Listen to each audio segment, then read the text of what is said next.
তিস্তা প্রকল্প হবে চীনের সাথেই, সেজন্য দেশটির কাছে চাওয়া হয়েছে ঋণও। তবে তিস্তার পানি চুক্তি আর তিস্তা প্রকল্প দুটি আলাদা বিষয়। পানি চুক্তির জন্য ভারতের সাথে আলোচনা অব্যাহত রয়েছে। ঋণ পাওয়ার বিষয়টি প্রক্রিয়াধীন রয়েছে বলে জানিয়েছেন পানি সম্পদ উপদেষ্টা। আওয়ামী সরকারের সময় তিস্তার পার বাঁধাই সহ উন্নয়ন কাজ, যাকে বলা হচ্ছে তিস্তা প্রকল্প, তা ভারতই করবে বলে জানিয়েছিলেন তৎকালীন প্রধানমন্ত্রী শেখ হাসিনা। সে সময়ও আগ্রহ ছিল চীনের। পরিবর্তিত পরিস্থিতিতে এই প্রকল্প চীনের সাথে করার বিষয়েই সিদ্ধান্ত নেয় বাংলাদেশ। চীনের রাষ্ট্রদূত জানিয়েছিলেন বাংলাদেশ এজন্য ঋণ চেয়েছে $55 কোটি। চীনও আগ্রহী তা দিতে।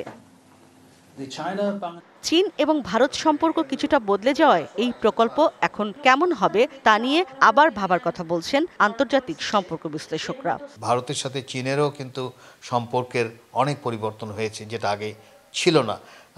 সেখানে ত্রিপক্ষীয় কাঠামো তৈরি হতে পারে কিনা বা কনসোর্শিয়াম হতে পারে কিনা, সেটাও কিন্তু দেখা দরকার। যেটা দেখা দরকার যে আমার লাভটা কিভাবে হচ্ছে। বাংলাদেশের সাথে চীনের সম্পর্ক বহুমাত্রিক এবং সেই ক্ষেত্রে ওয়াটার ম্যানেজমেন্টে চীনের যে দক্ষতা এবং তাদের যে অবস্থান এবং বৈশ্বিকভাবে যে তাদের যে গুড রেপুটেশন, ওইটার উপর বেসিস করে আমার মনে হয় যে এটা হয়ে যাওয়াটা দরকার। 25 বছরের ওয়ারেন্টিযুক্ত দীর্ঘস্থায়ী দরজা প্রোটেক্টর, আধুনিক ও মজবুত দরজা।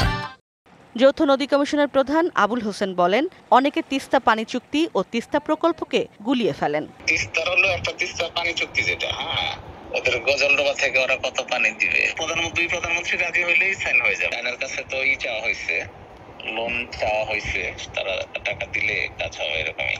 এদিকে গত মাসে কূটনীতিক প্রতিবেদকদের সংগঠন ডিক্যাবের সদস্যরা দিল্লি সফরে গেলে ভারতের পররাষ্ট্র সচিব জানিয়েছিলেন গঙ্গা চুক্তি নবায়ন ও তিস্তা চুক্তি দুটো নিয়েই বাংলাদেশের সাথে আলোচনা অব্যাহত রয়েছে।